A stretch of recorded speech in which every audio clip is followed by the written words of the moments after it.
El caso de Carlos Manso sigue siendo uno de los más complejos que hemos investigado. Desde el principio sabíamos que detrás de su muerte había algo más grande, algo que iba más allá de un simple ajuste de cuentas entre cárteles. Sin embargo, lo que descubrimos en las últimas semanas cambió todo lo que pensábamos que sabíamos. El gobernador de Michoacán, Ramírez Bedoya, no solo estaba involucrado de manera indirecta con el CJNG, sino que recibía 17 millones de pesos mensuales del cártel a cambio de protección y favores políticos.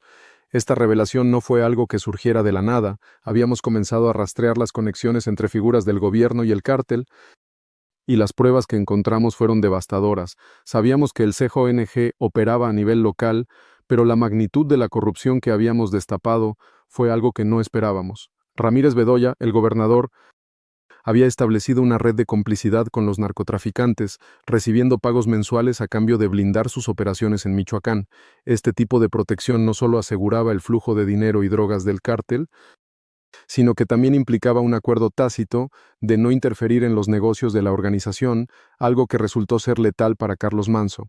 La conexión entre el gobernador y el cártel fue, desde un principio, el centro de nuestras sospechas, pero lo que encontramos en los registros bancarios de las cuentas de Bedoya fue aún más revelador. Durante semanas, nuestras unidades de inteligencia rastrearon los pagos que se realizaban de las empresas fachada del CJNG a cuentas bancarias vinculadas al gobierno estatal. Los pagos mensuales de 17 millones de pesos que el gobernador recibía de manera discreta eran transferidos a través de una compleja red de negocios y entidades bancarias que estaban diseñadas para ocultar su origen ilícito.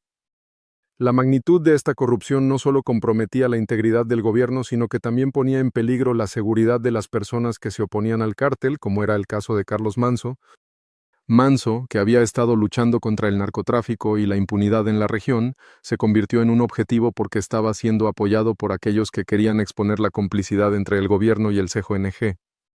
De hecho, varios de los que habían sido cercanos a él nos dijeron que Manso había comenzado a recibir amenazas directas del cártel después de que su campaña para erradicar la corrupción local ganara fuerza.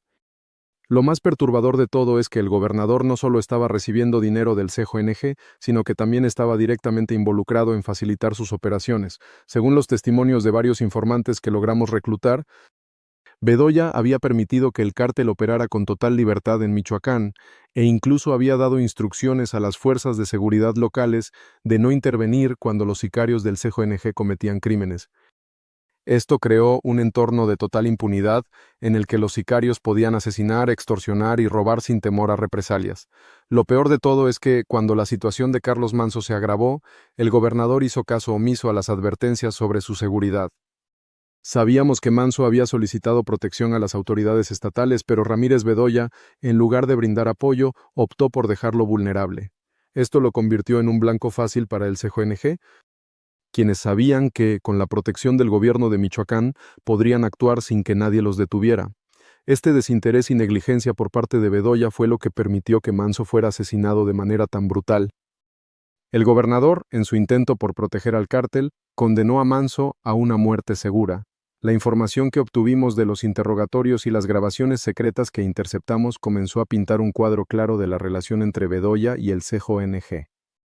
Las conversaciones que tuvimos con exfuncionarios de su administración revelaron cómo el gobernador facilitaba transacciones ilegales y cómo sus decisiones favorecían de manera directa al cártel. Además, también descubrimos que Bedoya había sido partícipe de una serie de maniobras políticas y económicas que buscaban consolidar el poder del CJNG en la región. Sabíamos que para llevar a cabo la detención de Bedoya necesitábamos pruebas sólidas y pruebas irrefutables de su complicidad. Fue entonces cuando comenzamos a trabajar con varias agencias de inteligencia nacional e internacional, obteniendo documentos y registros bancarios que confirmaron nuestras sospechas.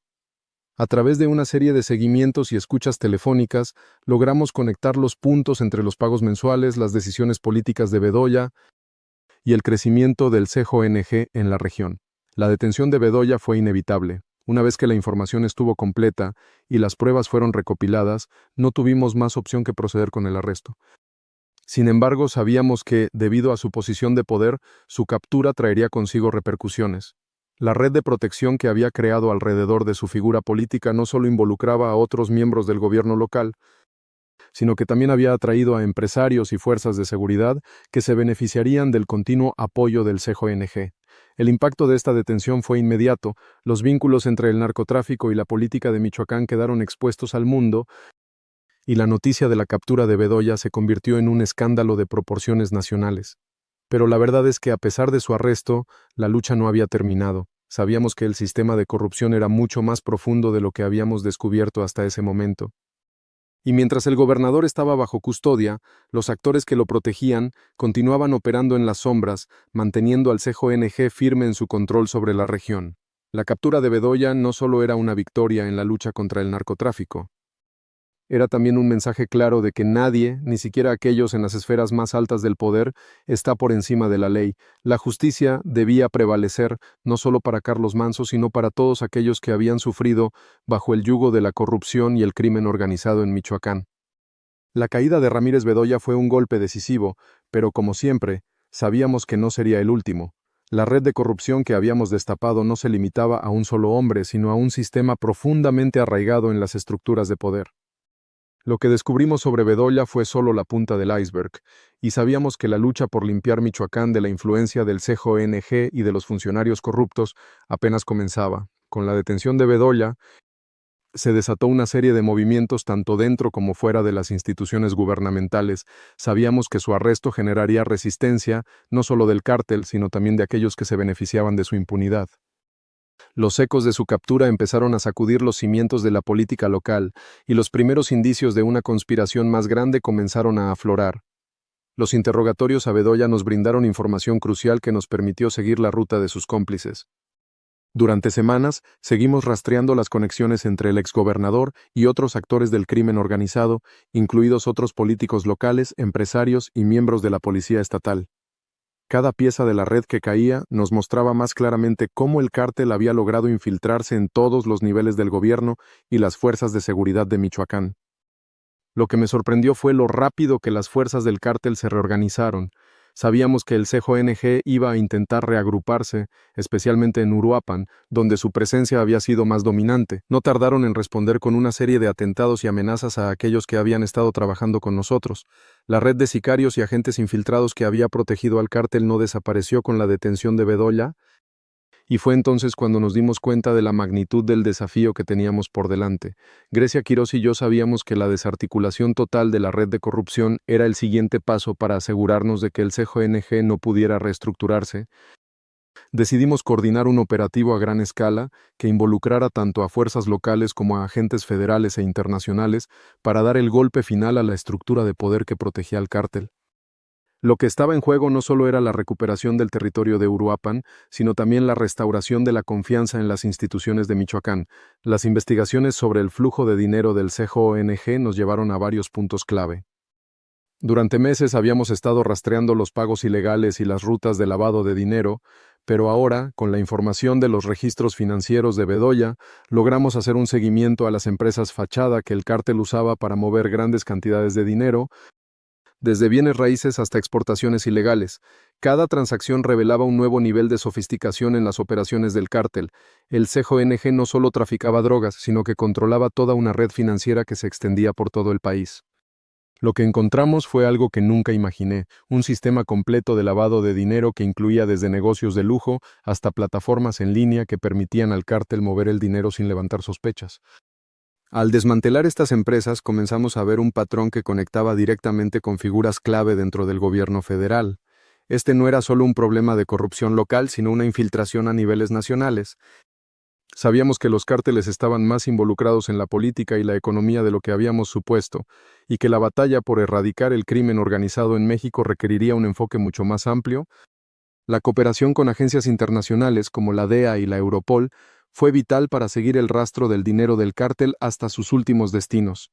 Al rastrear las transferencias internacionales, conseguimos identificar a varios de los colaboradores internacionales del CJNG que operaban desde Europa y América Central. Al final, el CJNG no solo tenía una fuerte base en México, sino que había establecido una red global de tráfico de drogas y lavado de dinero que operaba con total impunidad en varios continentes.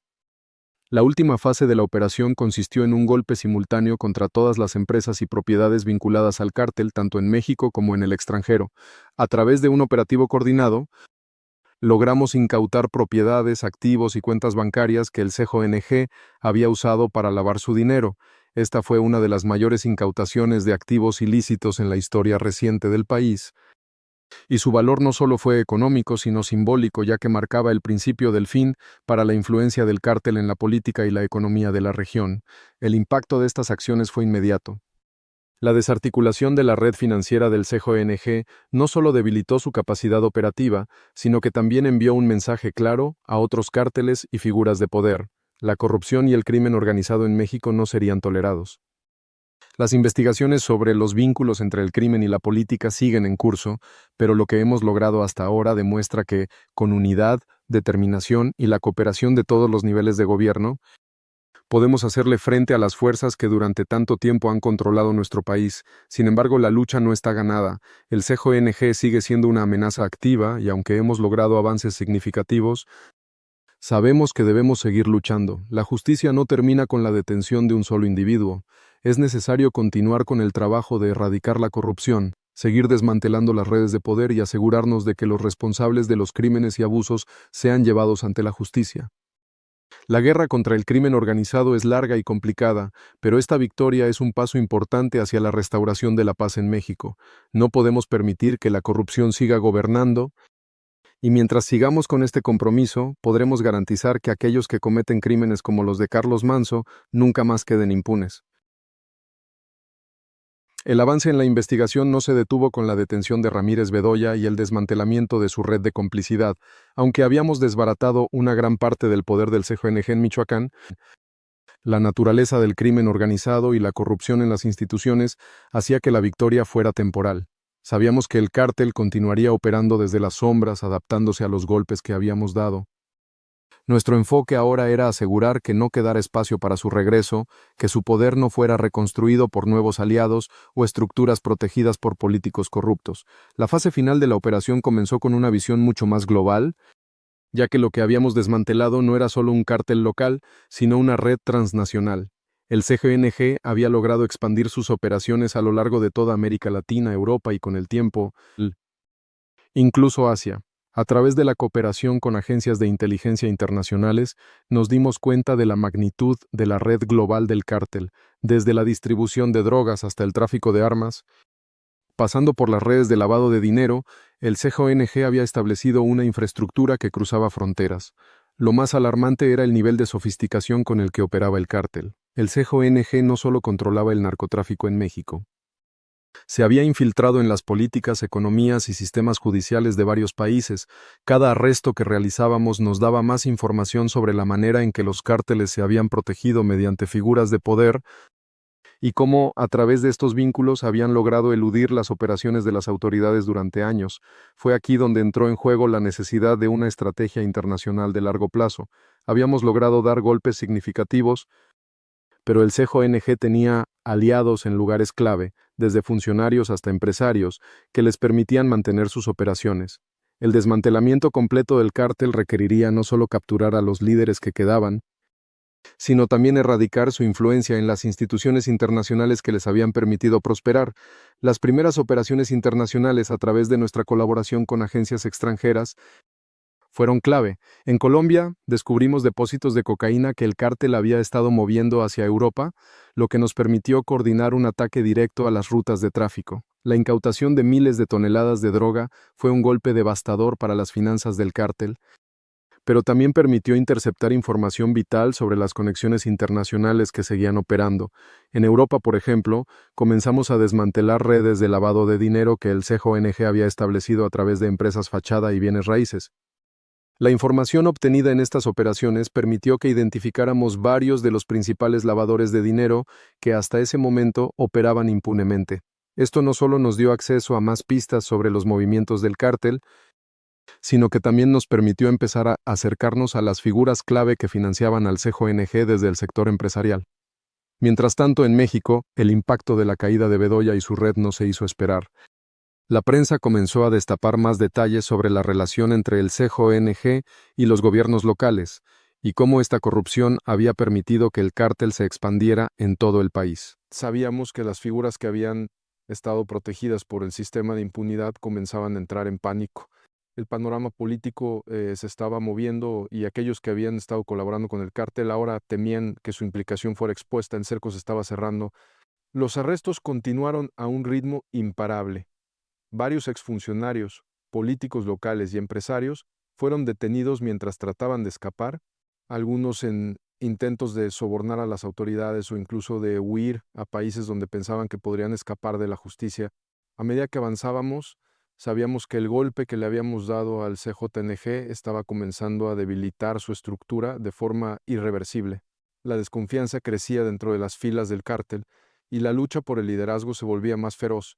Sin embargo, la misión no había terminado. Sabíamos que a pesar de todos nuestros avances, la influencia del CJNG seguía latente, alimentada por las conexiones que aún mantenían el gobierno, la policía y el sistema judicial. Las redes de protección en las que se apoyaba el cártel seguían intactas y mientras algunos líderes cayeron, otros emergieron para tomar su lugar. La lucha continuaría hasta que cada red fuera desmantelada y hasta que se pudiera restaurar el orden en todas las instituciones que habían sido corrompidas por el narcotráfico. El trabajo no sería fácil, pero la determinación de mi equipo y el apoyo de las agencias internacionales de inteligencia nos daban la certeza de que estábamos haciendo lo correcto. Sabíamos que la batalla no solo se libraba en las calles, sino también en los pasillos del poder. Cada arresto, cada conexión desmantelada era un paso más cerca de recuperar el control del país. La red de corrupción, aunque profunda, estaba siendo desmantelada pieza por pieza. A medida que avanzábamos, la justicia parecía más cerca, y el mensaje para los cárteles y las figuras de poder era claro: nadie está por encima de la ley. No importaba cuánto tiempo llevara, no importaba cuán protegidos estuvieran, al final la justicia prevalecería. A medida que el cerco sobre el CJNG se iba cerrando, sabíamos que nos enfrentábamos a los momentos más críticos de toda la operación. La batalla no solo era contra los sicarios que aún quedaban, sino contra todo un sistema de corrupción que había operado durante años en las sombras, permitiendo que el cártel se expandiera y se consolidara en diversas instituciones. La red de complicidad que habíamos destapado no solo se limitaba a las autoridades locales, sino que se extendía mucho más allá. El crimen organizado había logrado infiltrar los cimientos mismos de las estructuras de poder del país. A pesar de los avances, no podíamos bajar la guardia.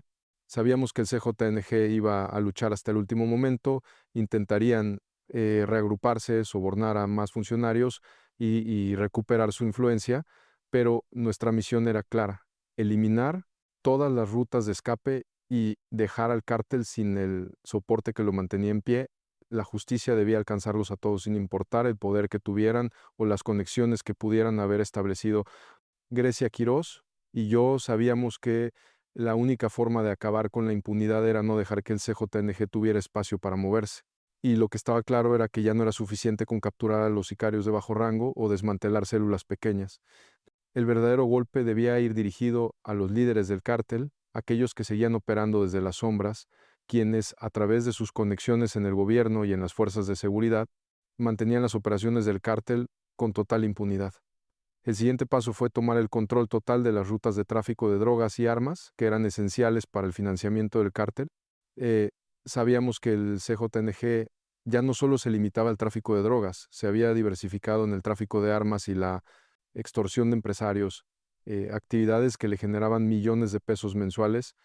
Era necesario cerrar todas las rutas que facilitaban sus transacciones ilegales. A través de una serie de operativos simultáneos en varios puntos clave del país, comenzamos a interceptar cargamentos de droga y armas que estaban siendo trasladados a través de las rutas que el cártel había establecido.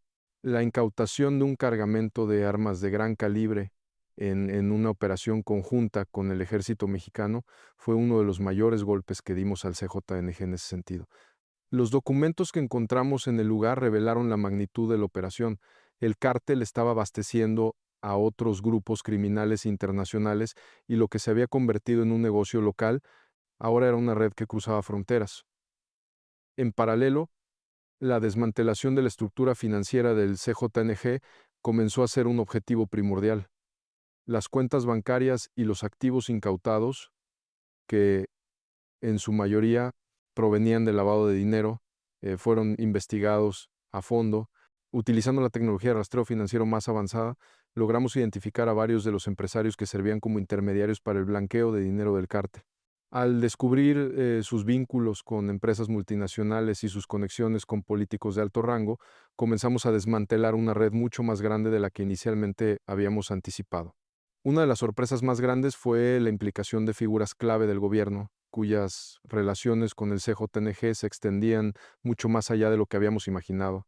A medida que avanzábamos, comenzamos a recibir más información sobre cómo el cártel había manipulado las decisiones políticas para asegurar su control no solo sobre el narcotráfico, sino también sobre las operaciones ilegales en varias industrias, ¿no? Desde la construcción hasta la venta de productos falsificados, ¿no?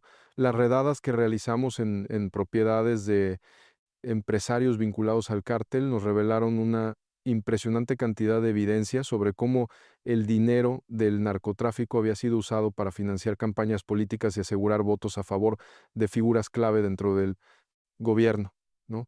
Fue entonces cuando las conexiones internacionales empezaron a hacer aún más sentido. El CJNG no solo operaba en México, ¿no? Había establecido una red global de corrupción que iba desde América Latina hasta Europa, donde sus actividades eran casi completamente invisibles a las autoridades locales. Con el arresto de varios de los principales colaboradores de los líderes del cártel, el control del CJNG sobre la región comenzó a desmoronarse, pero sabíamos que la verdadera batalla estaba en lo que vendría después. El cártel ya no era solo una amenaza en las calles de México, sino un fenómeno global que necesitaba ser detenido con una estrategia mucho más amplia. Por eso, a medida que las piezas se iban encajando, comencé a sentir que estábamos tomando el control de la narrativa, ¿no? Lo que antes parecía imposible, ahora se estaba convirtiendo en una victoria tangible. Cada arresto, cada detención de una figura clave del CJNG nos acercaba más a erradicar su presencia en el país. Sabíamos que las repercusiones serían enormes, no solo a nivel local, sino en las esferas internacionales, ya que cada conexión que desmantelábamos abría nuevas puertas para exponer la corrupción que permitía al cártel operar. Al final, la captura de varios de los líderes más poderosos del cártel marcó un hito en nuestra lucha, pero también dejaba claro que la batalla por erradicar el crimen organizado en México era mucho más profunda de lo que habíamos imaginado. Cada arresto, cada operación traía consigo nuevas complicaciones, pero también nuevas victorias.